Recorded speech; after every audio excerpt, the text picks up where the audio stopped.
Hello dear students, welcome to my channel. इस question में हम क्वेश्चन नंबर 9 को अब सॉल्व करने जा रहे हैं। बाकी के जो सवाल थे वो आप देख चुके हो, जाकर देख सकते हो प्लेलिस्ट में। और ये जो मैं सवाल कर रहा हूँ ये है 11th एंट्रेंस का टेस्ट पेपर है, सेशन है 2020-21 सेट ए का मैंने सवाल लिया है और ये अलीगढ़ मुस्लिम यूनिवर्सिटी से है।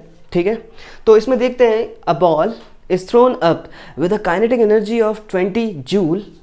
If it reaches a maximum height of 1 meter, the mass of the ball is g की वैल्यू हमें 10 मीटर पर सेकेंड स्क्वायर रहना है। यानी हमें मास बताना है उस बॉल का कितना होगा जिसमें इतनी काइनेटिक एनर्जी आ गई है और मैक्सिमम हाइट इतनी है 1 मीटर। ठीक है, तो हमें हाइट गिवन है, यहाँ पर जो गिवन है हम लिख लेते हैं। काइनेटिक एनर्जी गिवन है 20 जूल और क्या गिवन है, g की वैल्यू हमें लेनी है 10 मीटर पर सेकेंड स्क्वायर। तो देखते हैं काइनेटिक एनर्जी का, जैसा कि हमें पता है और आपको भी मालूम होना चाहिए formula, half into m into v square. ठीक है, हाफ एम वी स्क्वायर ये काइनेटिक एनर्जी होती है। तो हमें दी हुई है काइनेटिक एनर्जी जो कि 20 जूल है upon into m into v square, और यहाँ से जब 2 ट्रांसपोज होकर जाएगा तो ये 40 हो जाएगा एम इंटू वी स्क्वायर। मसला ये आता है कि यहाँ तो वेलोसिटी मालूम ही नहीं है, तो m कहाँ से आएगा? तो m आएगा इक्वेशन ऑफ मोशन से। तो आपको याद रखना है कि वर्टिकल मोशन में नीचे से ऊपर की तरफ बॉल को फेंका गया है, तो हमेशा याद रखना है आपको, जब भी वर्टिकल मोशन होता है और बॉल नीचे से ऊपर या कोई भी ऑब्जेक्ट है ऊपर की तरफ फेंका जाएगा तो मैक्सिमम हाइट पर जाकर उसकी जो फाइनल वेलोसिटी होगी वो 0 होगी, है ना। उस मैक्सिमम हाइट यानी 1 मीटर पर जाके उस बॉल की जो वेलोसिटी है वो कितनी हो जाएगी? 0 हो जाएगी, क्योंकि वो बॉल जो है उस मैक्सिमम हाइट पे जाके रुकेगी फिर वापस आएगी। यानी यहाँ पे इनिशियल वेलोसिटी हमें मालूम करनी है।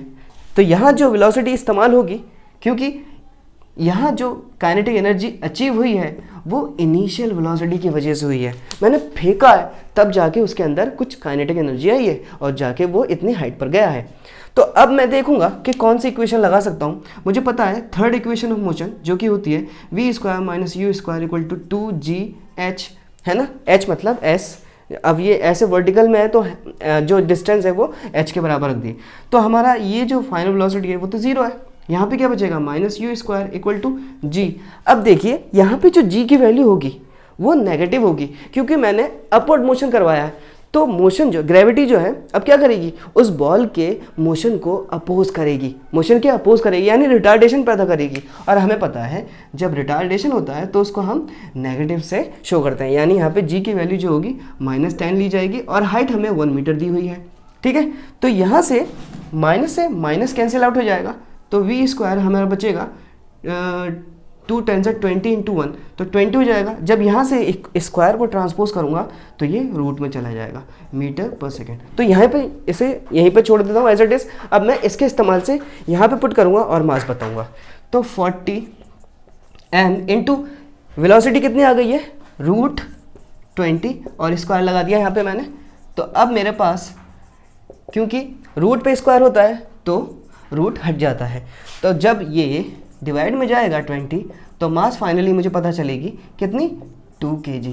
यानी बॉल का जो मास है वो 2 kg है। तो इस तरह से हमें ये सवाल करना था और जो मैंने पॉइंट्स बताए हैं वो याद रखना, कब वेलोसिटी, कौन सी वेलोसिटी 0 हो रही है। ठीक है, तो thanks for watching my videos and subscribe to my channel and बने रहे मेरे साथ।